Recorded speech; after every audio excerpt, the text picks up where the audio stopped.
Hello friends, you welcome back to our YouTube channel. સ્વાગત છે તમારું અમારી આ ગુજરાત ઇન્ફો યુટ્યુબ ચેનલમાં.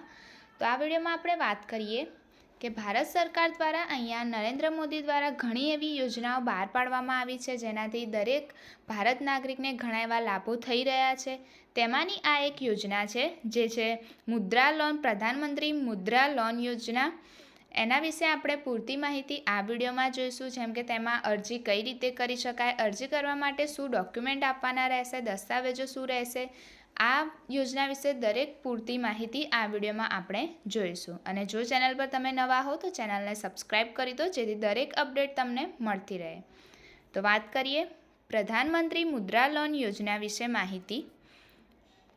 આ યોજના સંબંધિત તમામ માહિતી અહીં આપણે જોઈશું, જેનાથી અરજી કરવાનું સરળ બનશે. અને આ યોજના 8 એપ્રિલ 2015ના રોજ વડાપ્રધાન મોદીજી દ્વારા શરૂ કરવામાં આવી હતી, જે અંતર્ગત દેશના જે લોકો પોતાનો વ્યવસાય શરૂ કરવા માંગે છે તેમને આ યોજના દ્વારા 10 લાખ સુધીની ધંધા માટે લોન આપવામાં આવશે.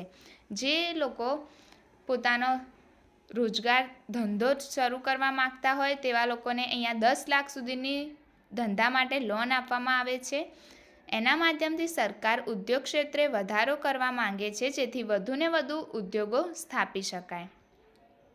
દેશમાં એવા ઘણા લોકો છે જેઓ પોતાનો બિઝનેસ સ્થાપવા માંગે છે, પરંતુ પૈસાના અભાવે તેઓ પોતાનો બિઝનેસ શરૂ કરી શકતા નથી, અને તેવા માટે ઉપયોગી આ યોજના બહાર પાડવામાં આવી છે. સરકારે તેમને મદદ કરવા માટે વ્યાજ પર લોન આપવા માટે આ યોજના શરૂ કરી છે. તેનો વ્યાજ દર નક્કી કરવામાં આવ્યો નથી, અને લોનની ચૂકવણીનો સમયગાળો પણ લંબાવવામાં આવ્યો છે. આ માટે સરકારે 3 લાખ કરોડનું બજેટ બનાવ્યું છે. એ પ્રમાણે આપણે આ યોજના વિશે જોઈએ. આ યોજનાનો મુખ્ય હેતુ શું છે? તો આ યોજનાનો મુખ્ય ઉદ્દેશ્ય એ છે કે જે લોકો પોતાનો નાનો વ્યવસાય સ્થાપવા માંગે છે તેમને આ યોજના દ્વારા ધંધા માટે લોન આપવામાં આવશે. જે આર્થિક રીતે નબળા છે, જેમને ધંધો શરૂ કરવો છે, તેવા લોકો માટે આ યોજના ખૂબ જ ઉપયોગી છે, અને સરકાર તેમને મદદ કરી રહી છે. કારણ કે ઘણા લોકો પોતાનો ધંધો સ્થાપિત કરવા માંગે છે, પરંતુ પૈસાના અભાવે તેઓ પોતાનો રોજગાર સ્થાપિત કરી શકતા નથી. એટલા માટે સરકારે તે લોકોને પ્રધાનમંત્રી મુદ્રા લોન યોજના દ્વારા લોન આપવાનું શરૂ કર્યું છે. આ યોજના દ્વારા 3 પ્રકારની લોન લઈ શકાય છે. તો આપણે જોઈએ કે પહેલું છે શિશુ લોન, એમાં છે 50,000 સુધીની લોન. બીજું છે કિશોર લોન, એમાં 50,000થી 5 લાખ સુધીની. અને તરુણ લોન, એમાં 5 લાખથી 10 લાખ સુધીની લોન મળવાપાત્ર રહેશે. તો આ પ્રમાણે 3 પ્રકારની લોન લઈ શકાય છે. આ રીતે ત્રણેય પ્રકારની લોન હેઠળ ₹50,000થી ₹10 લાખ સુધીની લોનનો લાભ લઈ શકાય છે. તેથી તમે તમારી ઈચ્છા મુજબ આમાંથી કોઈ એક લોન દ્વારા તમને જોઈએ તેટલા પૈસા લઈ શકો છો. ટૂંકમાં 50,000થી 10 લાખ સુધીની લોન તમને મળી રહે છે. પ્રધાનમંત્રી મુદ્રા લોન યોજના માટેની પાત્રતા જોઈએ.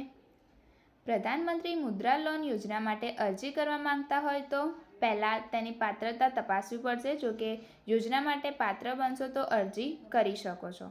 ત્યાં નીચે છે અરજદાર ભારતનો રહેવાસી આવશ્યક હોવો જોઈએ. અરજદારની ઉંમર 18 વર્ષથી વધુ હોવી જોઈએ.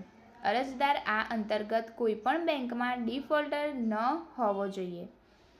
અરજદાર પાસે કેટલાક જરૂરી દસ્તાવેજો આવશ્યક છે. તો એના માટેના દસ્તાવેજો શું જોઈશે, અરજી કરવા માટે તમે કયા ડોક્યુમેન્ટ આપવાના રહેશે, તે પણ આપણે પૂરતી માહિતી આમાં જોઈએ. મુખ્યમંત્રી મુદ્રા લોન યોજના માટેના દસ્તાવેજો. તેના માટે અરજદારનો પાસપોર્ટ સાઇઝનો ફોટો, આધાર કાર્ડ, પાન કાર્ડ, અરજદારનું કાયમી સરનામું, 3 વર્ષની બેલેન્સ શીટ, આવકવેરા રિટર્ન સેલ્ફ ટેક્સ રિટર્ન, વ્યવસાય અને સ્થાપના પ્રમાણપત્ર શરૂ કર્યું તેનું. આ પ્રમાણેના તમારે ડોક્યુમેન્ટ આપવાના રહેશે. મુદ્રા લોન યોજના ઓનલાઈન અરજી. આ યોજના માટે તમે ઓનલાઈન અરજી કઈ રીતે કરી શકો છો તે વિશે માહિતી આપીએ. તો જો તમે PM મુદ્રા લોન યોજના માટે અરજી કરવા માંગો છો તો તમારે પહેલાં તમારી ઓફિશિયલ વેબસાઇટ પર જવું પડશે, જે તમારી સામે તેનું હોમ પેજ ખુલશે. અહીંયા શિશુ લોન, કિશોર લોન અને તરુણ લોન પર ક્લિક કરવાનું રહેશે. જેમ આપણે અગાઉ વાત કરી એ ત્રણમાંથી કોઈ પણ એક તમે લઈ શકો છો જેમ તમને જરૂર હોય. પીએમ દ્વારા આ યોજના ફોર્મ ડાઉનલોડ કરવું પડશે અને તેની પ્રિન્ટઆઉટ લેવી પડશે અને ફોર્મમાં પૂછવામાં આવેલી તમામ માહિતી યોગ્ય રીતે તમારે ભરવાની રહેશે. અરજી ફોર્મ સાથે તમામ દસ્તાવેજો જોડવાના રહેશે અને બેંકમાં સબમિટ કરાવવાનું રહેશે અને આ અરજીની ચકાસણી કર્યા પછી તમે લોન મળશે. તો આ પ્રમાણે તમે ઓનલાઈન અરજી પણ કરી શકો છો. તો આ રીતે પ્રધાનમંત્રી મુદ્રા લોન યોજનાનો લાભ લઈ શકે છે દરેક નાગરિક. તો વિડીયો પસંદ આવ્યો હોય તો વિડીયોને લાઇક કરો, વધુને વધુ શેર કરો અને ચેનલને સબસ્ક્રાઈબ કરો. Thank you so much for watching.